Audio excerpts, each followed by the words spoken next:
चलिए जहाँ पे हमने ख़त्म किया था लास्ट क्लास में वहीं से स्टार्ट करते हैं। 5 प्रॉपर्टीज़ देखी थी हम लोगों ने। छठी प्रॉपर्टी देख रहे हैं, electric field near the surface of a conductor is E equal to sigma by epsilon. Sigma उस पर्टिकुलर प्लेस पे उस कंडक्टर का सरफेस चार्ज डेंसिटी। मान लीजिए एक रैंडम सा हमने कंडक्टर लिया, हर जगह जो इलेक्ट्रिक फील्ड होगी वो सरफेस के परपेंडिकुलर होगी।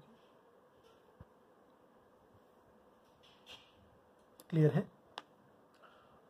और ये भी देखेंगे हम लोग कि ये जो सरफेस चार्ज डेंसिटी है वो इस रैंडमली शेप्ड कंडक्टर में हर पार्ट पे अलग अलग होगा। खैर, अभी हम लोग E equal to sigma by epsilon naught derive करने जा रहे हैं। तो से यहाँ पे हमने एक छोटा सा सरफेस लिया, इसका एरिया हम लिख रहे हैं ds। ठीक है, यहीं पे एक छोटा सा गॉसियन सिलेंडर कंसिडर कर लिया। ठीक है, सिंस ये कंडक्टर है तो इस कंडक्टर के अंदर इलेक्ट्रिक फील्ड कितना होगा? 0। और ये जो दूसरा पॉइंट आ रहा है सिलेंडर का, ये पॉइंट हम लोग कंसिडर कर रहे हैं सिलेंडर के इस कंडक्टर के जस्ट बाहर है। मीन्स इस सिलेंडर की इफेक्टिव हमने जो हाइट ली हुई है दैट इज नेग्लिजिबल। तो अगर हम इस पॉइंट पे इलेक्ट्रिक फील्ड की बात करें, सी दैट इज E, तो इलेक्ट्रिक फील्ड और एरिया वेक्टर बिल्कुल सेम डायरेक्शन में जा रहे हैं। अंदर में इलेक्ट्रिक फील्ड है ही नहीं, तो इफेक्टिवली इस पार्ट के थ्रू जो हमारा फ्लक्स आएगा वो 0 आएगा। इवन कर्व्ड पार्ट के थ्रू भी जो फ्लक्स आएगा वो 0, क्योंकि यहां पे आप इलेक्ट्रिक फील्ड तो इधर देखोगे लेकिन एरिया वेक्टर ऐसे आ रहा है, तो दोनों के बीच का एंगल 90। और लोअर पार्ट में देखोगे तो इलेक्ट्रिक फील्ड है ही नहीं, तो जहां फील्ड ही नहीं है वहां पे भी फ्लक्स नहीं आएगा। तो अगर हम फ्लक्स देख रहे हैं थ्रू सिलेंडर, इसको लिख रहे हैं चार्ज एनक्लोज्ड। यहां पे अगर सरफेस चार्ज डेंसिटी सिग्मा हुई तो sigma ds is the charge enclosed by epsilon not. ये हो गया आपका फ्लक्स थ्रू सिलेंडर। अब फ्लक्स थ्रू सिलेंडर में 3 पार्ट आ रहे हैं। एक तो ये सर्कुलर सरफेस जिसके थ्रू फ्लक्स 0 है, प्लस दूसरा सर्कुलर सरफेस जिसके थ्रू फ्लक्स देख रहे हैं E ds cos 0, और तीसरा सिलेंड्रिकल पार्ट जिसके थ्रू अगेन फ्लक्स 0 है। ये आ गया आपका sigma ds by epsilon not. तो इलेक्ट्रिक फील्ड कितनी आ गई? Sigma by epsilon not. Clear है सभी को? चल नेक्स्ट प्रॉपर्टी पे आते हैं फिर।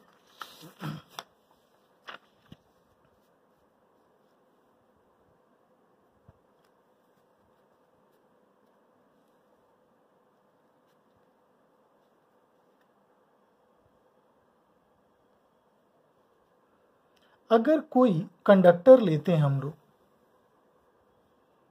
और उसके अंदर एक कैविटी फॉर्म करते हैं, basically this is the conductor.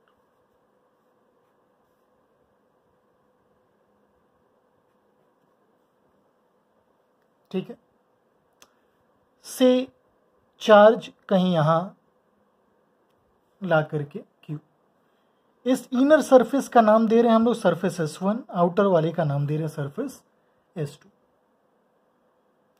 तो जो इंड्यूस चार्जेस आने वाले हैं इस पॉइंट चार्ज के आने के कारण वो सरफेस S1 और S2 पे ही रिसाइड करेंगे। क्लियर?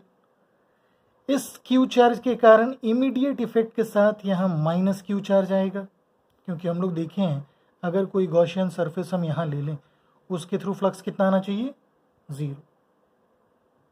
फ्लक्स 0 में चार्ज इनक्लोज्ड भी 0। अब आउटर सरफेस पे भी चार्ज आएगा प्लस क्यू। क्लियर है? आउटर सरफेस पे चार्ज ऐसे आएगा सच दैट जो इलेक्ट्रिक फील्ड आनी है वो इस सरफेस के परपेंडिकुलर है हर जगह, और इक्विपोटेंशियल वाला चीज तो होल्ड करना ही है। हर पॉइंट कंडक्टर का क्या होना चाहिए, equipotential.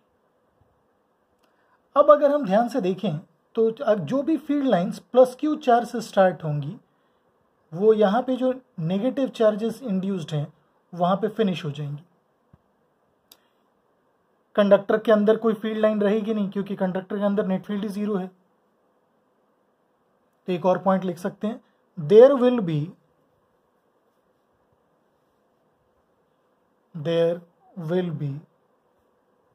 No field lines present in the bulk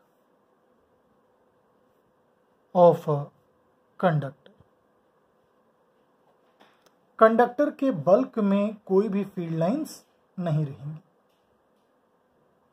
चल, तो यहां पे क्या दिखा हमको, due to this charge and due to minus q how much is going to be the net field over here और net field over here because of this point charge and this negative charge. ये field lines तो यही terminate हुई, positive से start हुई field lines और negative charge पर terminate हो गई। तो इन दोनों के कारण कंबाइंड अगर देखें तो यहां कहीं भी फील्ड नहीं आएगा। क्लियर है? सो इन दोनों चार्जेस के कारण अगर बाहर में नेट फील्ड 0 है तो कहने से हर जगह पोटेंशियल सेम है। इस पॉइंट चार्ज और यहां जो इंड्यूस चार्ज आ रहा है, इस कैविटी का शेप वगैरह कुछ कैसा भी हो सकता है, उसके लिए ज्यादा आपको बॉदर करने की जरूरत नहीं है। तो हम लोगों ने देखा Q और S1 पे जो चार्ज इंड्यूस हुआ है उनके कारण जो इलेक्ट्रिक फील्ड है बाहर में 0 है हर जगह, मींस पोटेंशियल हर जगह सेम है। अब इसके और इसके कारण जो इंफिनिटी पे अगर हम पोटेंशियल देखें, how much is that going to be, infinity पे पोटेंशियल आएगा 0।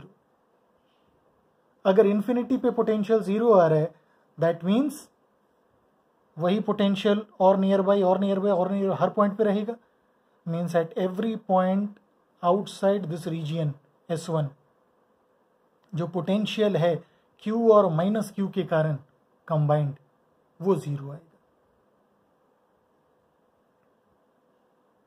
ध्यान रखिएगा, टोटल पोटेंशियल हम सेम नहीं बोल रहे हैं, हम बोल रहे हैं सिर्फ इस Q और माइनस Q के कारण हर जगह पोटेंशियल 0 आ रहा है। रीजन बीइंग कि उसके कारण आउटसाइड रीजियन में S1 के बाहर कहीं भी फील्ड ही नहीं है, फील्ड ही 0 है। क्लियर है? चल, एक क्वेश्चन देखते हैं,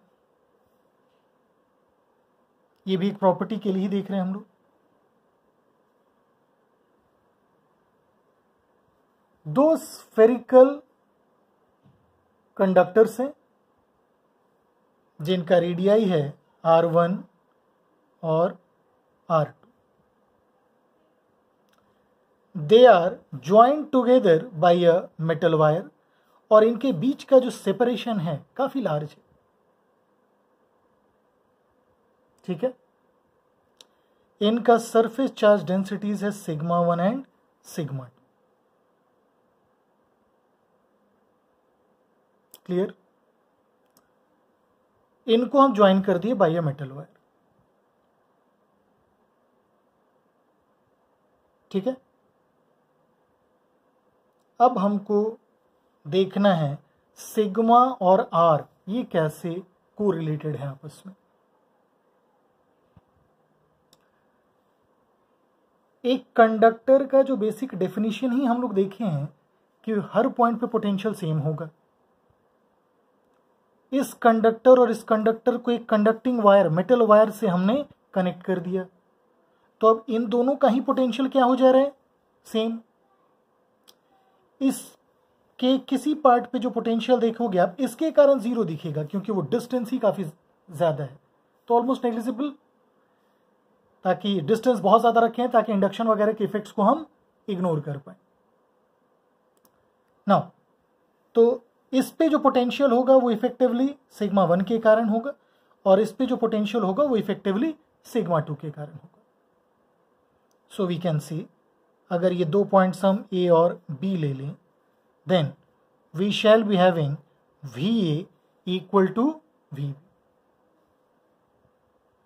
वी ए क्या लिखेंगे, Q1 जो कि आ गया sigma 1 into 4 pi R1 square by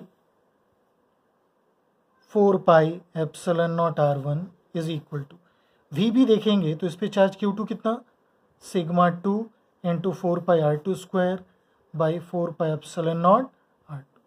यहाँ से आ गया sigma 1 R1 is sigma 2 R2। सो यहां से बोल सकते हैं sigma into R is constant, this implies sigma is inversely proportional to R. Clear है। अब मान लीजिए ये रैंडम शेप का कुछ भी कंडक्टर अगर हम कंसिडर कर रहे हैं, हर जगह कुछ इफेक्टिव रेडियस ऑफ कर्वेचर होगा, इसको भी एक सर्किल का पार्ट ले सकते हैं, ये R1 ये R2। तो यहाँ जो सिग्मा 1 आएगा, यहाँ जो सिग्मा 2 आएगा, sigma 1 will be inversely proportional to R1, sigma 2 inversely proportional to R2। Electric field हम लोग क्या देखे थे, सिग्मा बाई एप्सिलॉन नॉट आता है just outside a conductor, and sigma क्या मिला, इनवर्सली प्रोपोर्शनल टू आर। तो इलेक्ट्रिक फील्ड आप बोल सकते हैं वो आ जाएगा इनवर्सली प्रोपोर्शनल टू आर, इन दो रिजल्ट्स को देखते हुए। क्लियर है। और इलेक्ट्रिक फील्ड अगर इनवर्सली प्रोपोर्शनल टू आर आ रहा है, दैट इम्प्लाइज जहां पे रेडियस ऑफ कर्वेचर कम है वहां फील्ड ज्यादा होगी। means if some pointed ends are there, यहाँ पे फील्ड सडनली काफ़ी बढ़ जाएगी क्योंकि यहाँ पे इफेक्टिव जो रेडियस ऑफ कर्वेचर है काफ़ी कम होगा। क्लियर है। सो जब भी कोई चार्ज किसी कंडक्टर को दिया जाएगा, it automatically spreads in such a fashion कि जो सिग्मा है वो इनवर्सली प्रोपोर्शनल टू आर आ जाए। चार्ज डिस्ट्रीब्यूशन ऐसा भी रहेगा सच दैट हर जगह हर पॉइंट कंडक्टर का इक्विपोटेंशियल, और जो इलेक्ट्रिक फील्ड है वो हमेशा सरफेस के परपेंडिकुलर है। क्लियर है। नेक्स्ट पॉइंट देखते हैं। फॉर अ कंडक्टर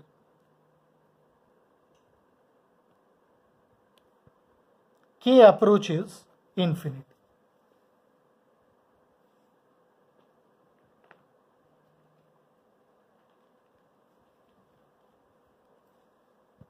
बहुत ही सिंपल सा पॉइंट है, याद रखना है इसको। तो कंडक्टर्स जो टॉपिक है इसमें आपको फिर से बोल रहे हैं, रिजल्ट्स याद रखने हैं। रिजल्ट अगर आपके दिमाग में रहेगा तो आप किसी भी क्वेश्चन का आंसर इजीली कर सकते हो, और अगर वो प्रॉपर्टी ही आपके दिमाग में नहीं आएगी तो बहुत एलिमेंट्री लेवल का क्वेश्चन कंडक्टर का आपके लिए काफी डिफिकल्ट हो जाएगा। चल, परमिटिविटी होती क्या है? Permittivity of a medium. किसी मीडियम की permittivity the permittivity of a medium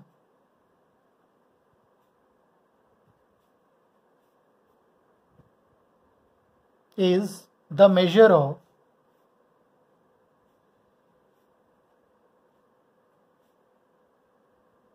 how much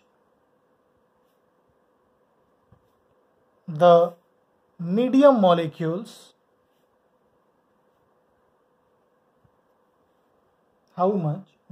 molecules oppose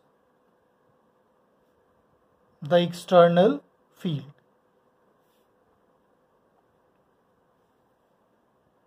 ठीक है,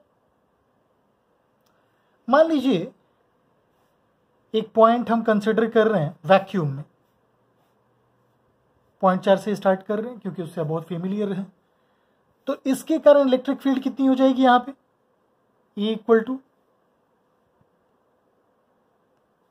Q by 4πε0 r²।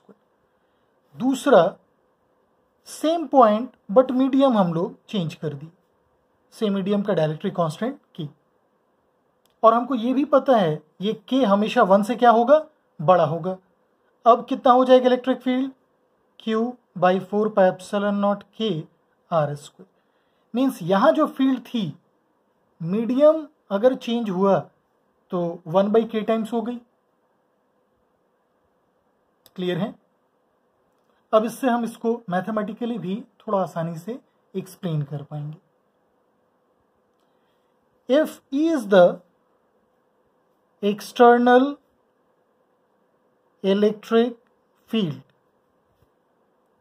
and K is dielectric constant of the medium, then field in the medium कितनी हो जानी चाहिए, अभी हम लोग डिस्कस किए, जितना एयर में था उसका बाई के, तो जितना एक्सटर्नल अप्लाइड फील्ड है उसका इफेक्ट मीडियम में, अगर एक्सटर्नल फील्ड को किसी सब्सटेंस से क्रॉस करा रहे हैं तो मीडियम में जो इलेक्ट्रिक फील्ड होगी that is E/K। For conductors हमको पता है फील्ड कितनी होती है, so K tends to infinity. K infinity होगा तभी जाकर के एक्सटर्नल फील्ड का कोई सा भी वैल्यू रहे, कंडक्टर के अंदर की जो फील्ड होगी वो 0 आ जाएगी। क्लियर है? So these are the important properties of a conductor, और इसी पे बेस करके आप मेजॉरिटी प्रॉब्लम्स सॉल्व कर सकते हैं। बीच बीच में हम लोग कुछ और भी प्रॉपर्टीज देखेंगे।